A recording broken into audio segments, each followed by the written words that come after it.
Welcome to Sinkowitz, hosted by the fearless Linda Sinkowitz. She's syncing you up with the latest in election integrity, from breaking headlines to critical updates you won't hear anywhere else. With Linda, it's facts first as she leads the fight for one vote for one legal voter. Stay informed, stay empowered. Let's jump in. Hi, and welcome to Sinkowitz. My name is Linda Sinkowitz. I'm the founder and CEO of Fight Voter Fraud. And welcome again to Season 2, Episode 2. And we have an exciting guest this week. We have Ian Trottier, who's going to be coming on very shortly, not only to talk about his book, High Stakes Treason, but of course, we're going to be talking about voting information, etc. So this week, our states that we're going to be discussing are Arizona, Connecticut, Florida, New Hampshire, North Carolina. We'll go to our election vocabulary, our trivia, our national news, vote notes, and of course, at the very end, you will have my final unscripted thoughts. So let's go right to our guest, Ian Trottier. Ian, thank you so much for being on. First, we wanted to let people know pleasure. This is your newest book that you have.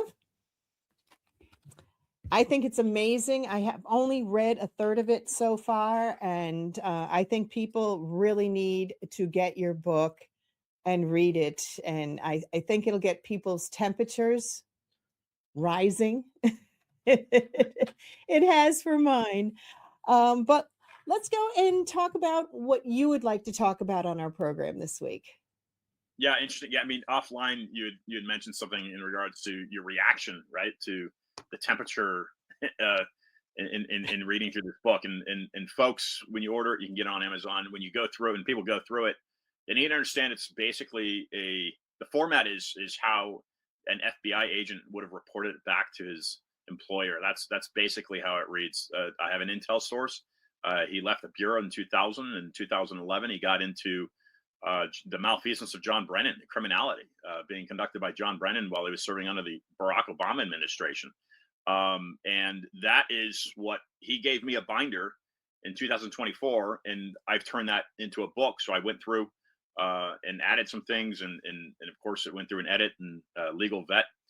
But it very much reads like it's meticulous in the research, and that's all credited to the intel source. But you had said something offline in your reaction to the information in the book, and let me just tell you that Roger Stone, as you know, has written the foreword to this, and Roger Stone very much wants this man convicted of treason.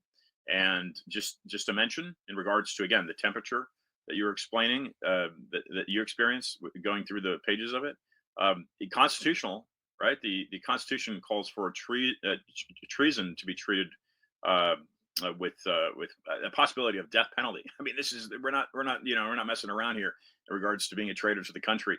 But that is, that's in the title because he's committed various treasonous acts, and we can get into the book, of course, Linda. But your expertise is in voter fraud, and you would have a better idea than. Go ahead.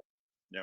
Okay, I did want to say a little bit more about your book. As I said, it's an easy read in how you did the formatting of it. And I just thought it was very, very detailed, because even when you walk away from the book, you can still get back into it right where you left off and still understand everything. And as I said, I've had to walk away from it a few times because I cannot believe what this person did. I mean, it is unbelievable. So I do encourage everybody to get your book and read it for yourself. Take your time in reading it. Have a cool glass of water.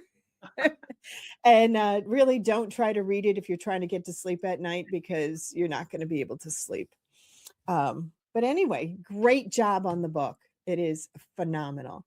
So also with your expertise with a lot of this stuff, we are also talking about the elections and Dominion and, of course, Venezuela. So I'll let you take it from there. Yeah, and keep in mind the getting this book to a publication stage was, it took about a year and a half. And at one point in time, after the manuscript had gone through an edit and then it went to a legal vet, and that lawyer was recommended by Post Hill Press. That's the publisher of the book. It's actually Bombardier. Bombardier is an imprint of Post Hill Press. Initially, Skyhorse Publishing. If people are familiar with RFK Jr. book, Real Anthony Fauci, that's Skyhorse Publishing. Initially, Skyhorse was looking at it, but Post Hill became more aggressive, and I went with Post Hill. My point is this. We're actually quite lucky, in my view, to have this publication, because after it had gone through the lawyer, the lawyer went back to the publisher and said, no, we're not going to. Basically the recommendation was not to go through with it. I was given a number of vetting points to address. Those points were addressed, and the publisher pulled the green light. So kudos to the publisher. But at one point in time, with all of the effort that me and another team, a small group of a team of us had put towards this for over a year, it was dead in the water. I think that was verbatim. It was dead in the water. But now we have it. So just to give people the background of what, the difficulty it was to get through this. And with that said, let me just add this. The Daily Mail spent 3 days writing an article on this. Their editor approved the article, and their legal team, their legal advice squashed it. So it's gotten no coverage in the Daily Mail. Same with the New York Post. Recently, Miranda Devine, and she's known about this work for about 10 months. Miranda Devine is recently interviewing General Flynn. That was like 5-6 days ago. General Flynn was the first person that I approached to write the foreword to this. And he was initially going to write the foreword to this book. His schedule wouldn't permit. So Roger Stone, fortunately enough, has written the foreword. But she's been interviewing Flynn about this. Or not about the book, not about the book, but the two of them have been interviewing. New York Post hasn't released anything. New York Newsmax is another outlet. Rob Finnerty is somebody that's known about this work for about the same time as Miranda, and I hand delivered a copy of this book in the Newsmax office in New York City to the CFO, and Newsmax has not picked this up yet. So the fact that the publisher has pushed this through is nothing short of a miracle that the Republic gets something like this, because this is way bigger than Watergate, all the president's men. This is something that's way bigger. I believe the possibility of this has the heaviest weight of any political book, in my opinion, that's been released to the country. So in the history of the country. And in fact, the first person to interview me was Steve Bannon on War Room. That was the 22nd of July. And he says, this is the most exquisitely timed release of a book in the history of publishing. I mean, that's what Steve Bannon said. So that's pretty cool. And Roger Stone, he said it's of the most important and shocking books that he's read in his 50 years in politics. So it's no lightweight, right? It's no lightweight, and we are pushing it forward to try to get some justice here. So anyway, so Venezuela. Should I continue, or would you like to? No, we can go to Venezuela, because we are just letting the audience know we are actually going to be taping a complete show for you that the audience is going to be able to see concerning your book, because it is, I mean, people have to read it. They have to read this book. But because this show today, we're on election integrity, Venezuela. Tell us what you know about Venezuela and the elections. Yeah, wow. I mean, so Patrick Byrne is the former Overstock CEO and co-founder. People need to look at the link between Cambridge University and our CIA. There's a critical name in that link, and he's a former FBI and CIA operative. His name is Stephen Halper, Halper. Stephen Halper. Stephen Halper, Patrick Byrne has stated recently, he's been talking a lot to Alex Jones and to Emerald Robinson. And what he has stated is something that I didn't know. it's been public record for a few years, but something that I didn't know is that he was recruited by the CIA in 2006. Now, he was recruited by a man named, seemingly, by David S. Cohen. David S. Cohen was head of OFAC, that's Foreign Acquisitions, at the U.S. Treasury. He's the guy that brought Byrne into the CIA. Interestingly enough, when Brennan became the director of the CIA, well, it was David S. Cohen that became his number 2. Patrick Byrne is stating that John Brennan built a data center in Belgrade, Serbia, with the Chinese company Huawei. That's Huawei. Now, why is that important to American elections? Because it was that data center that manipulated our election process in 2020, because it was able to manipulate Dominion servers. Now, I got to talk to Patrick a little bit more about this, and or listen to a little bit more of what he's saying, but that directly would affect Venezuela.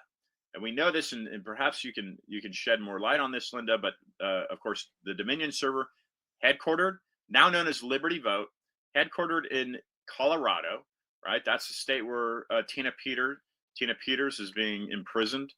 Very unfortunate. And she's a very sweet woman, personally.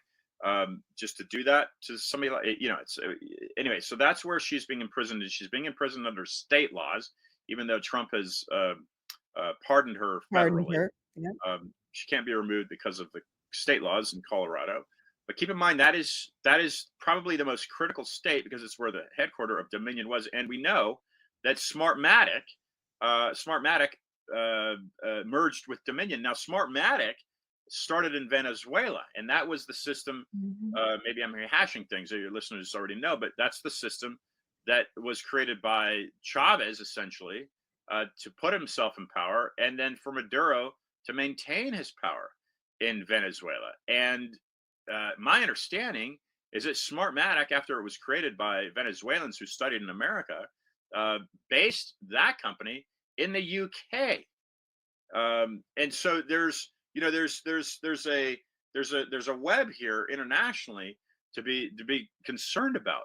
But one person that I recommend looking at, from my view, is Patrick Byrne, because it was Patrick Byrne that saw this rigging going on, from my understanding, and then he had approached Trump.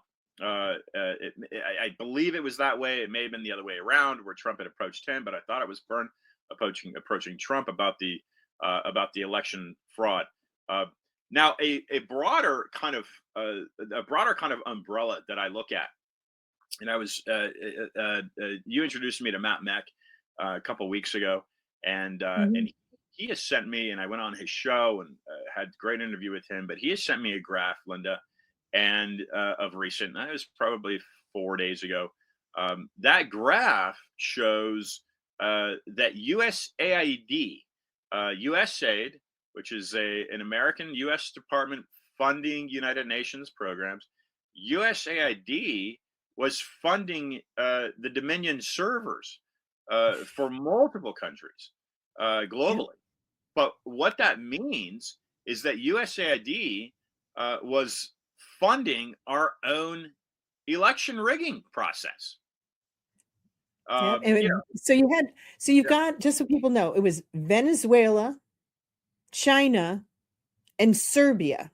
Those are the key ones that were involved in this, not only in 2020, but also going into 2024. And there's a reason why they didn't succeed in 2024, which we got to thank our wonderful people that were able to get rid of the power that went to these servers in Serbia the day before, the day of, and the day after. There was no electricity, no power whatsoever with that. So a lot about what you're talking about isn't just stuff that just started. It has been going on for a very long time. And just trying to dismantle the information and how everything ties together, which is why with your book, High Stakes Treason, with John Brennan, the CIA, all the stuff that was done in order to enable all of this. Plus, you get into all the different bad actors.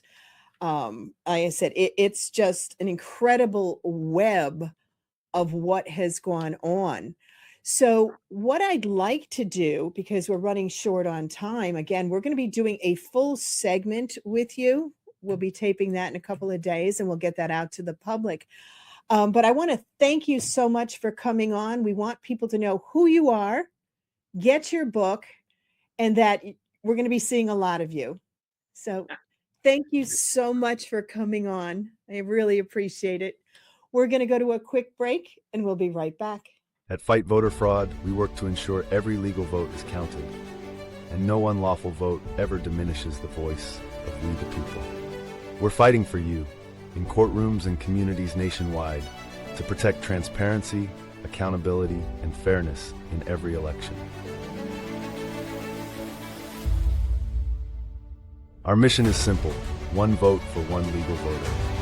This is our country. This is our vote. Let's protect it together.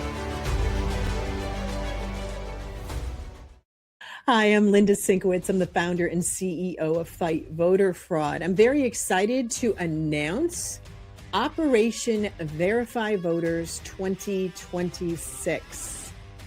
This is where everyone can get involved. Every single person can get involved in helping make sure we have transparent and clean elections. The most important thing is cleaning the voter rolls. Who knows better than you on your street? You know when people have sold their homes. You know when people moved. You know when other people have passed away. Those are people we need to make sure are no longer on the voter rolls. And it's really easy to do. We can help you. What we're going to be doing is setting up training sessions, which you sign up for, and we will walk you through the process. It's simple, it's easy, and everyone can get involved. So you're going to go to fightvoterfraud.org or scan the QR code, and it'll bring you right to our Operation Verify Voters 2026. And our goal is to get every single state involved in this initiative. Everyone can make a difference. Thank you. Hi, and welcome back to Sinkowitz. I'm Linda Sinkowitz, the founder and CEO of Fight Voter Fraud, and I think Ian was an amazing guest. I cannot wait to do a full show on everything that he knows. So now we're going to go to Arizona from KTAR News from January 8th, 2026.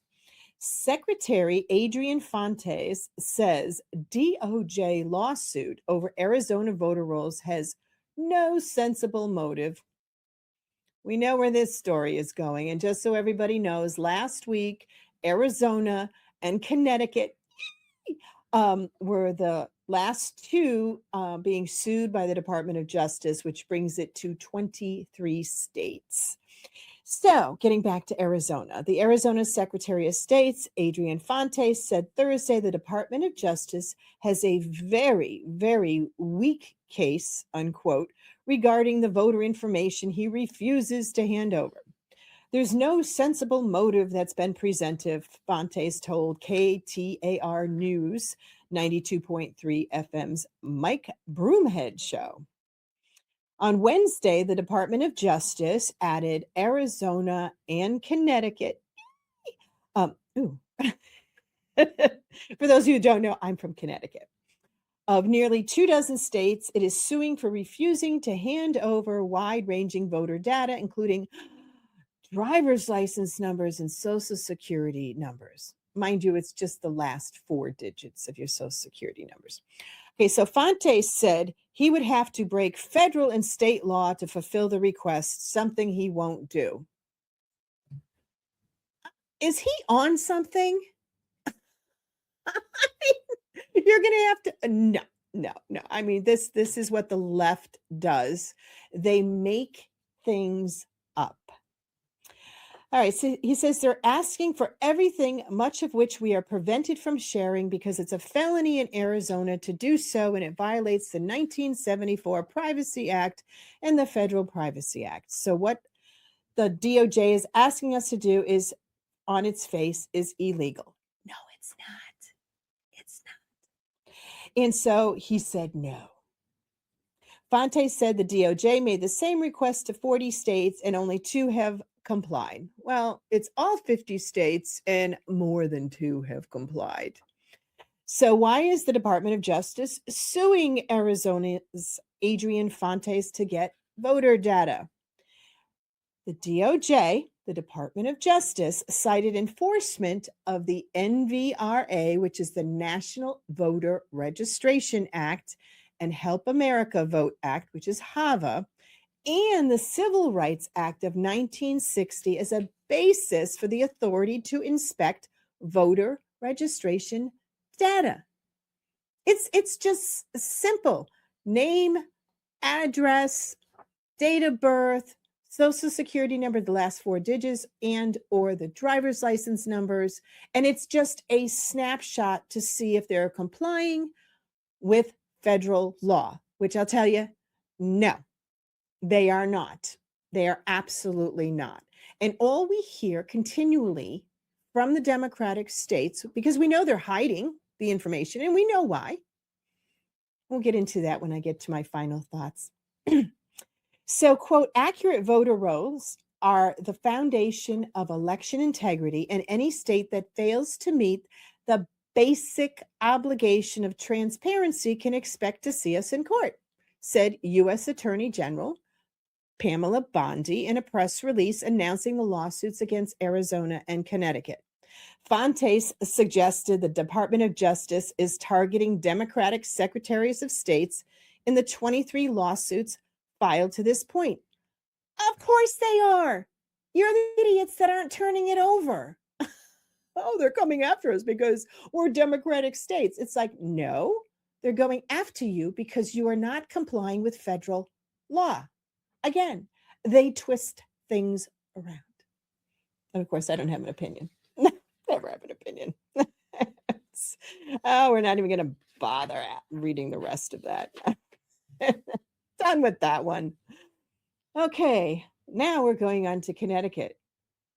Do I hear a woo, woo?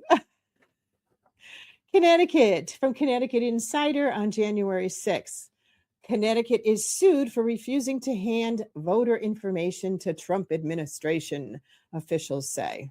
It's the Department of Justice. Of course, it's the Trump administration. But you notice how they have to throw in there Trump's name all the time? Like Trump is the one who's doing it? Okay. I had to read through these and picking these stories out. I mean, they're just ridiculous. So getting back to Connecticut, the U.S. Justice Department announced Tuesday that it's suing Connecticut after state officials refused to hand over voter information to the Trump administration. This action is part of a wider effort by federal government to obtain full voter registration lists and other election information from across the country. Connecticut, again, is the 23rd state facing similar lawsuits. Again, we already talked about the accuracy of the voter rolls that they need to turn over from Pam Bondi. The Trump administration has claimed the records are needed to protect election security and have accused states of violating federal law by refusing to provide the voter information and the list about ineligible voters. The lawsuits, however, have raised concerns among Democratic officials and others who question how the data will be used and whether the department will follow privacy laws to protect the information. This is so ridiculous. Oh, we don't want to turn it over because we're not sure the Department of Justice is going to follow the law. Once again, you're the ones not following the law. That's why you're being sued. Here in Connecticut, it was back in August 6th that they received a letter from the Department of Justice asking for the information. And our Secretary of State here, Stephanie Thomas, in a letter back to the Department of Justice on August 20th, basically said, well, we'll look into it when we get time. We'll send things along. Really? In order to get the information here in Connecticut, just so you know, it costs $300. We know this because we purchase from the state of Connecticut the complete voter rolls every anywhere from 4 to 6 months. The only thing that we are missing that the DOJ wants is the full date of birth, because Connecticut just does month and year now. And the last 4 social security numbers or the driver's license numbers. We don't get that information. So those are the only 3 things that need to be added. Yet they're refusing to do it. And oh my God, why are we being sued? You're being sued because you are not following federal law. We know they're hiding stuff. Absolutely. That's why they don't want to comply. The voter rolls are a mess. Not only with deceased people or people who have moved, then you have the ghost voters, the people that do not exist that are on the voter rolls, but you also have the illegals that are on our voter rolls, and they don't want that exposed, or the double or triple or quadruple registrations of people. That's why. Think about that. Whew. Again, no opinion on that. I mean, it's been a long time coming, and I got to tell you, I got to thank everybody who sent me text messages and emails when Connecticut finally got sued. So, yay, comply with federal law. They already give the information to the ERIC system. All that information the DOJ wants is already given to a third party. Okay, let's go to Florida. Florida, this is from WFTV 9 on January 6th. New Florida bill proposes stricter voter ID rules and citizenship verification markings. Notice the difference between the states? Blue and red. Red, yay for America, yay, let's only have citizens vote. Blue states, no, we want anybody and everybody to vote. We don't care who they are. We just want them voting to have them keep the Democrats in power. Okay, getting back to Florida. This is from Tallahassee. A bill intended to modify voter registration and ID laws in Florida has been introduced. It mandates election supervisors to confirm citizenship of applicants and introduces new ID requirements for voters. Yay. The bill requires that all motor vehicle licenses and identification cards issued to non-U.S. citizens, because people who are non-U.S. citizens, you can't get a driver's license. If you have your green card, you can get it. So what they are proposing is to have it clearly indicate their non-citizen status with the designation NC. It aims to improve the transparency in the state's identification system. The legislation aims to resolve voter identification concerns by requiring the supervisor of elections to verify its applicants as listed as U.S. citizens in state records. If the citizenship cannot be confirmed, applicants must submit proof. That seems pretty reasonable. So the proposed legislation requires that actions like suspected false statements on voter registration applications be referred to the Office of Election Crimes and Security, which I believe Florida actually introduced that branch of their government. I believe it was in 2023. So this office is responsible for investigating election misconduct claims and ensuring the integrity of the registration process.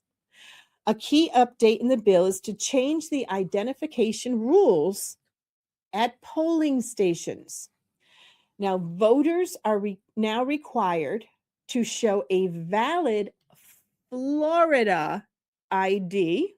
I noticed that Florida ID for voting in Florida, or other approved identification when they arrive. Moreover, if a voter registered with a Florida ID, that ID must be shown at the polling stations. The bill notably permits non-citizens registered to vote to submit provisional ballots. These ballots will only be counted if their registration status is verified by the specified deadline after the election. So you have to make sure you're not only a US citizen, but a Florida citizen to vote. Additionally, in Florida, the legislation mandates that vote by mail ballots require election supervisors to verify upon request that the voter's registration and mailing address are current and that the voter is a U.S. citizen.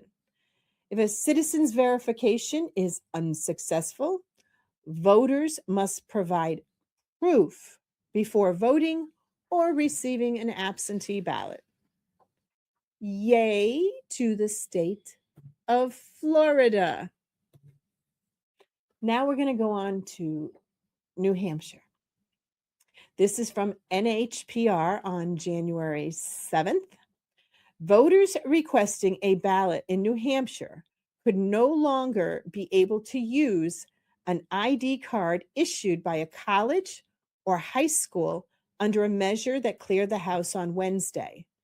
And the title of this article is actually New Hampshire House Approves Bill Ending Use of Student IDs for Voting. This is fantastic. The Republican-backed bill passed on a 190 to a 148 vote. It will now head to the New Hampshire Senate. Let's hope they pass it. Under New Hampshire voters' ID laws, driver's license and other identification cards issued by a Department of Motor Vehicles, along with passports and military identification, are acceptable photo identification when receiving a ballot. Student identification cards issued by accredited public and private high schools, as well as colleges and universities in New Hampshire, have also been accepted under the current law, which we all know that's a problem because it's a little bit different with students, that they can vote where they go to college or vote where they actually live. And let's just say a lot of people are taking advantage of the fact that it's not double checked. Okay, so Representative Ross Berry is a Republican from Ware who chairs the House Election Law Committee, told colleagues that identification cards issued by a school lack security standards. It's not going to be something you can print off a card or you can buy at eBay for $20. He said it's going to be a legitimate government-issued ID. And let's see, the bill was criticized by Democrats who said there was no evidence of voter impersonation using college identification cards and that the measure was little more than an effort to make it harder for young people to cast ballots. Really? Oh my goodness.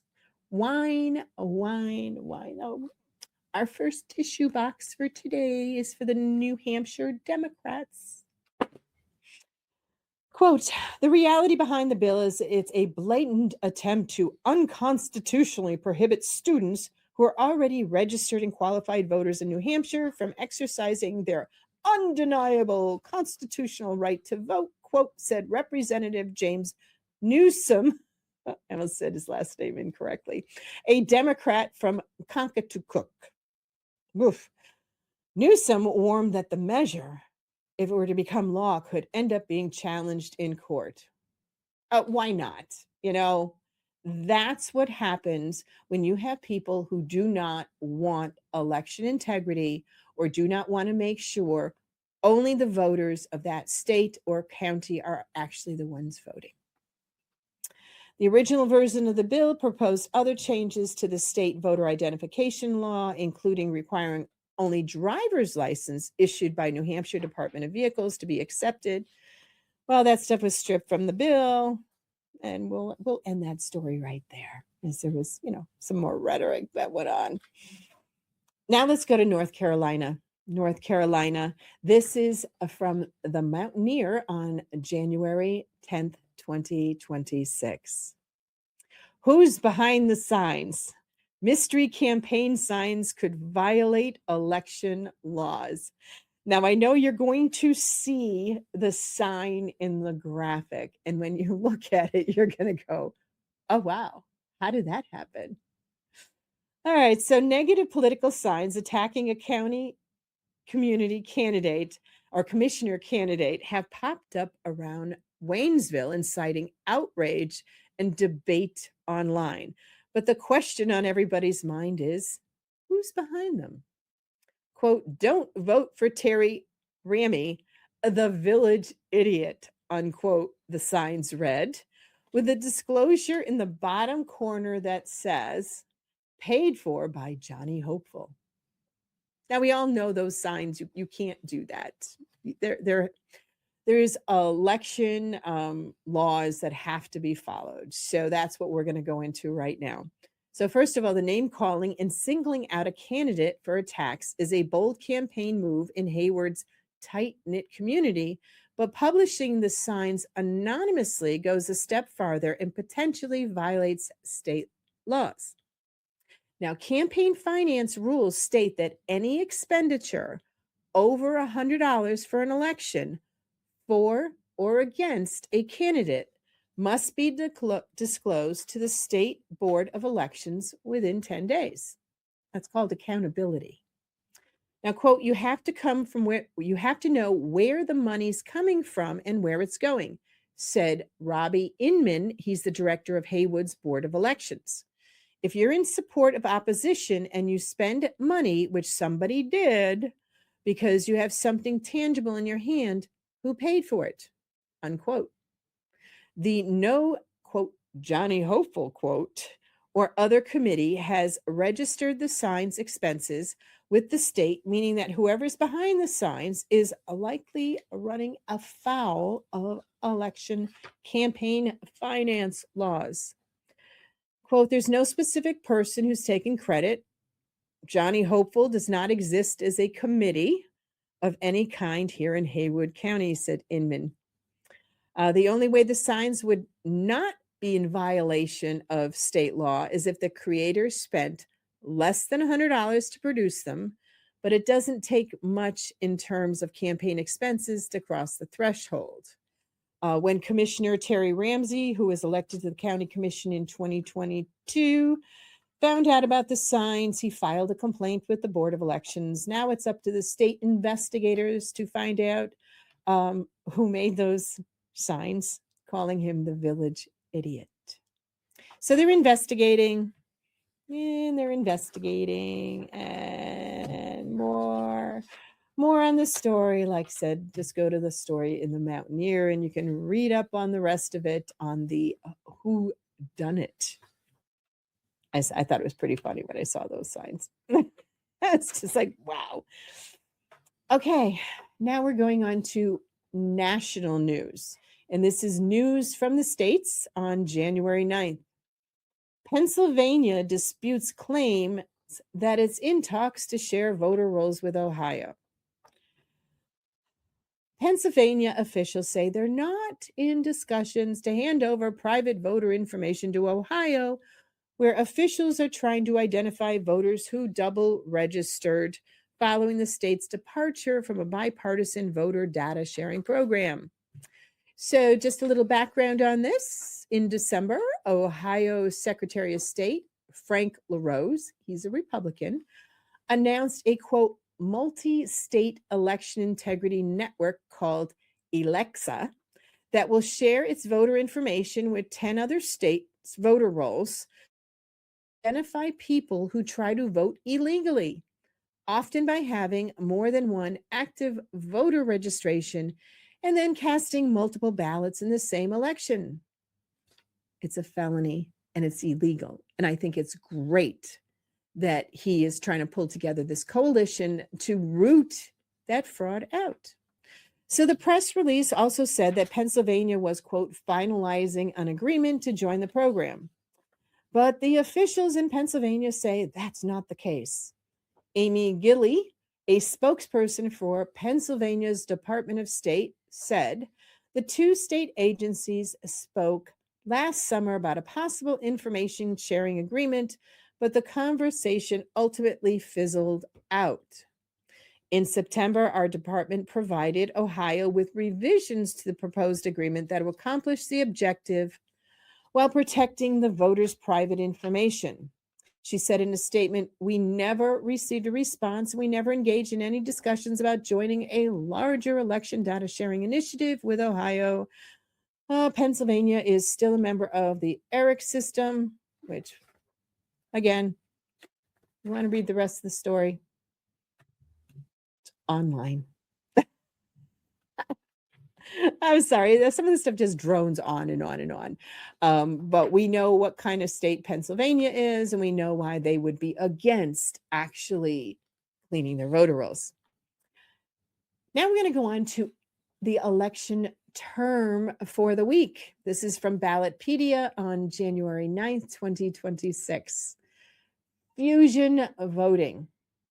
Fusion voting is more than one political party can support a common candidate. Consequently, the name of a single candidate can appear on the same ballot multiple times, party lines. But of course, they can only vote once for that particular person. You choose where you want it to be voted. So that's our election term. Trivia question, our trivia question of the week. Former President Theodore Roosevelt formed the Progressive Party in 1912 after he lost the Republican presidential nomination to his former protege, William Howard Taft. The new party was nicknamed after an animal because Roosevelt boasted that he felt, quote, strong as, unquote, what animal? We're going to go to a quick break and we'll be right back. We need your help to ensure one vote for one legal voter. Join Fight Voter Fraud. Request training, get the potential double-registered, double voter data for your town, and donate to support the fight. Visit fightvoterfraud.org because election integrity starts with you. Hi, I'm Linda Sinkowitz. I'm the founder and CEO of Fight Voter Fraud. We are launching Operation Verify Voters 2026, and we want to get everyone involved in every single state because you can make a difference. We will be able to train you. It doesn't take that long for the training. It's very, very simple because you know the people on your street, in your neighborhood who have moved or died. We want to make sure that the voter rolls are clean. We're going to show you how to do it. Go to our website, fightvoterfraud.org, or scan the QR code and we'll show you how. Thank you. Hi, and welcome back to Sinkowitz. I'm Linda Sinkowitz, the founder and CEO of Fight Voter Fraud. I forgot to tell people you're actually watching us on Rumble, YouTube, OBBM Network TV, and thank you. So now that we've come back from break, the question was, former President Theodore Roosevelt formed the Progressive Party in 1912 after he lost the Republican presidential nomination to his former protege, William Howard Taft. The new party was nicknamed after an animal because Roosevelt boasted that he felt, quote, strong as, unquote, what animal? The answer is bull moose. Okay. Now we're going to go on to Vote Notes. Now, Vote Notes is the story that you're going to have to go online and read the rest of it because it's a little bit longer and a lot more details with the information. So this one is from Watch for Utah on January 9th. DNC, that's the Democratic National Committee, sends letter to Utah Lieutenant Governor warning of federal violations if Utah sends voter info to DOJ. Now, just so the people understand, there are only 3 states that do not have a Secretary of States, and that's Alaska, Hawaii, and Utah. And they use the lieutenant governor's position as the one who handles the election information, except in Hawaii, now they actually appointed an election official who handles it. But that's why it's being brought to the lieutenant governor in Utah. So on Friday, the DNC sent a letter to Utah Lieutenant Governor Deidre Henderson about a pending agreement between the state and the Department of Justice, warning that Utah would be violating federal laws if it sends private voter information to the Department of Justice. Here we go again. Okay, here we go again. According to a press release from the Democratic National Convention, the Department of Justice, the DOJ, indicated in a December court hearing that it's negotiating an agreement with Utah that would include handing over non-public voter file information to the DOJ. The information would include, oh my goodness, driver's license number, party affiliation, and partial social security numbers. And we've already gone through this whole thing, okay? So why don't you go to Vote Notes, click on the story, and read the rest of it. Again, it's another whining and complaining by the Democrats because God forbid you would follow federal law. So I guess now we have come to my final thoughts, which I think today I kind of splattered throughout our particular segment this week. I can't help it. You know, we want clean elections. In order to have clean elections, you need to clean the voter rolls. And we already know the voter rolls are not clean, on top of which you have all kinds of other nefarious things that are going on, not just in the United States, but it encompasses, as we spoke earlier, Venezuela and China and Serbia. And there's a whole bunch more of these bad actors that are involved in our elections. And it's just horrible. Like I said, we are just trying to have it so our votes count. But as we see in the news daily, common sense has disappeared from a particular party here in the United States. We see it everywhere. We see it especially in Minnesota right now. I mean, people have gone off the rails. What happened to what our grandparents had in this country? Pride for America, not a flag that has every color under the rainbow and every other letter that you don't even understand what it actually signifies. We should be proud of America, the United States of America, that we have an opportunity to vote for the people that we want to represent our values. And we know that's being diluted. It's been being diluted for a very long time. And thank goodness the spotlight is on with everything. So sorry if I start bringing up parties, different parties. Actually, again, no, I'm not. I don't know why I just said I'm sorry. I'm not sorry. I'm an American, and I believe that only Americans should be voting in our elections, and we want to be represented properly. And right now, we're not. So what has our organization done in the past week?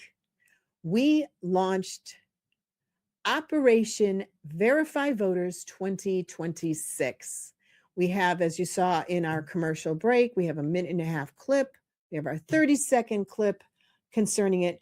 Go to our website, fightvoterfraud.org. There's information there. We want to train everybody. Everybody can make a difference. It's really not that complicated. We're going to help you out with the easiest things to do to help your vote count where it counts the most, in your local community. Okay?